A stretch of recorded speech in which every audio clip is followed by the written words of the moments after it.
साथियों नमस्कार। आप सब देखना शुरू कर चुके हैं बीपी सिन्हा की चौपाल। मित्रों, हिंदुस्तान के सियासी गलियारे में एक सवाल बहुत तेजी से उभर उभर रहा है, या यूं कहें कि बहुत शिद्दत के साथ गूंज रहा है।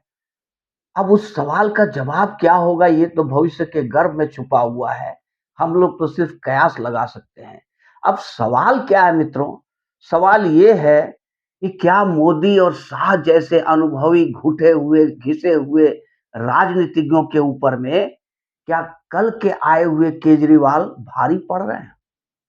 सवाल नंबर 2, क्या केजरीवाल शाह के ही आदमी है, या भाजपा की बी टीम है और शाह के इशारे पे ही उछल कूद मचा रहे हैं, या जो कुछ भी एक्टिविटीज दिखा रहे हैं शाह के इशारे पे ही कर रहे हैं और अभी तक बचे हुए हैं।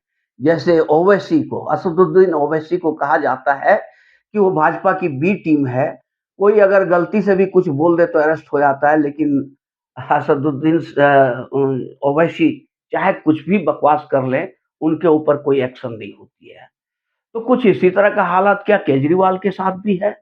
ये अमित शाह का ही मोहरा है, या बात कुछ और है? और सवाल नंबर 3, कि केजरीवाल की गिरफ्तारी क्या लोकसभा इलेक्शन 2024 के पहले हो भी पाएगी या नहीं होगी? अब पहले सवाल का जहां तक सवाल है, कि एक बात तो मित्रों ये मानना पड़ेगा कि साम दाम दंड भेद, इन चारों नीतियों में जो पारंगत होता है वही एक कुशल राजनीतिज्ञ होता है। और जहां तक केजरीवाल जी को हम लोगों ने देखा है पिछले 10 वर्षों में, वो ऐसा लगता है कि जन्मजात इन नीतियों में पारंगत है। वो उनकी मोदी और शाह अगर डाल डाल चलते हैं तो हम इस ये केजरीवाल पात पात पे चलते हैं। क्या कारण है कि अभी तक केजरीवाल पर लगाम नहीं कस सके भाजपा, या अमित शाह या मोदी जी केजरीवाल पे अभी तक लगाम नहीं कस सके? तमाम विपक्ष के ऊपर उन्होंने लगाम कस रखा है। आज एक-एक करके सब टूट रहे हैं और बिखर रहे हैं, भाजपा के साथ मिल रहे हैं, पार्टियाँ टूट रही हैं, एमएलए टूट रहे हैं, एमपी टूट रहे हैं, पर आम आदमी पार्टी का कोई एमएलए, एमपी क्यों नहीं टूटा आज तक? ये भी सोचने वाली बात है। तो क्या ये केजरीवाल का करिश्माई नेतृत्व है, या अमित शाह की ढिलाई है? अब ऐसा है मित्र, कि अगर हम लोग गहराई में जाते हैं, तो ये देखते हैं कि क्या केजरीवाल का इलेक्शन लड़ना बीजेपी के हक में है या नहीं है? सवाल यहाँ पे बनता है कि अगर केजरीवाल का इलेक्शन लड़ने से बीजेपी को फायदा होती हो, तो भला क्यों केजरीवाल को वो अरेस्ट करेंगे और क्यों जेल में डालकर अपना नुकसान करेंगे? अब इस पर अगर हम लोग विमर्श करते हैं, ये एक विमर्श का विषय है, आप देख लीजिए।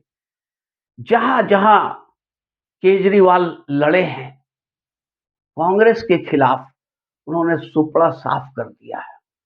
और जहां-जहां बीजेपी के खिलाफ लड़े हैं केजरीवाल, वहां-वहां आम आदमी पार्टी का, केजरीवाल का सुपड़ा साफ हो गया। जमानत तक नहीं बचा पाते हैं बीजेपी के खिलाफ लड़ने पर, और कांग्रेस के खिलाफ लड़ते हैं तो उसका सुपड़ा साफ कर देते हैं।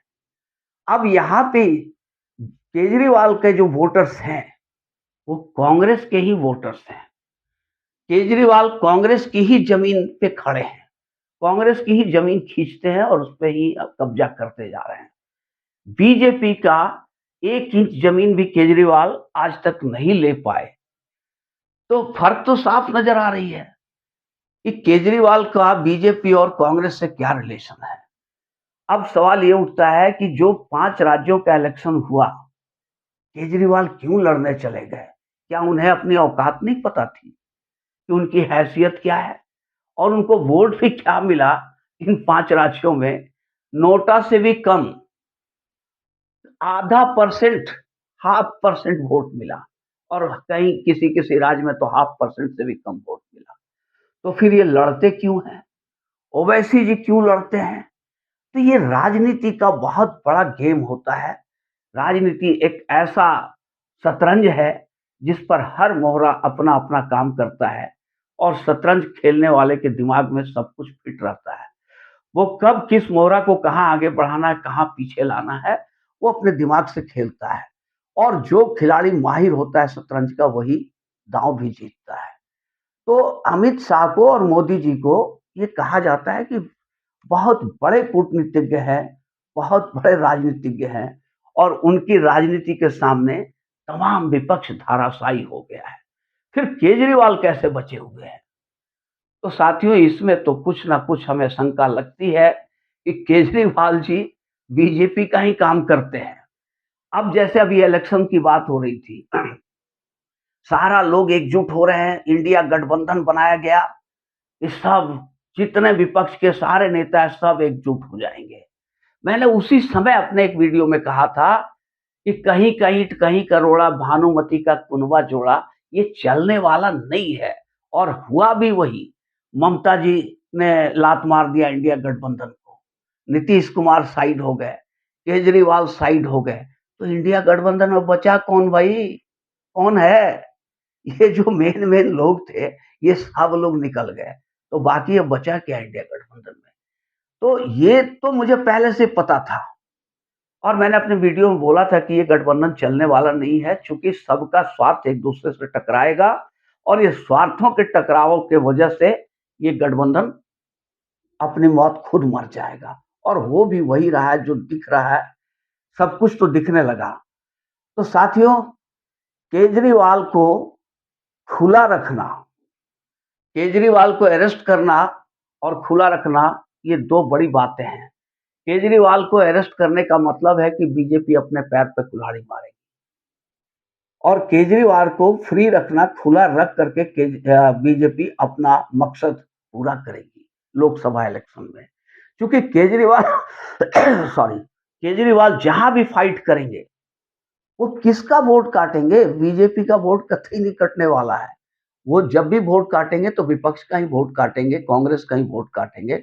और जहां तक क्षेत्रीय छत्रपों की बात है, हिंदी पट्टी में कोई बहुत ज्यादा उनका जोर नहीं है। राजस्थान, छत्तीसगढ़, पंजाब, ये गुजरात, मध्य प्रदेश ले लो, यहाँ पे कोई भी क्षेत्रीय छत्रपों को कोई दाल गलने वाली नहीं है। यहाँ पे भाजपा का सीधा टक्कर कांग्रेस से होता है और अगर केजरीवाल लड़ते हैं तो कांग्रेस के ही वोट डिवाइड होगा और बीजेपी की जीत का रास्ता प्रशस्त हो जाएगा। तो साथियों, इसलिए ये दोनों बातें, पहले सवाल का जवाब भी आपको मिल गया होगा और दूसरे सवाल का जवाब भी कि अभी लोकसभा इलेक्शन तक केजरीवाल को गिरफ्तार कतई नहीं करेगी बीजेपी। ये बीजेपी की ही चाल है, अमित शाह का ही मास्टरमाइंड है और केजरीवाल इतने बड़े कुछ नहीं हो गए हैं कि अमित शाह के दिमाग से बाहर चले जाएंगे। वो जैसे मदारी की भूमिका में अमित शाह हैं और केजरीवाल को नचा रहे हैं, ये नाच रहे हैं।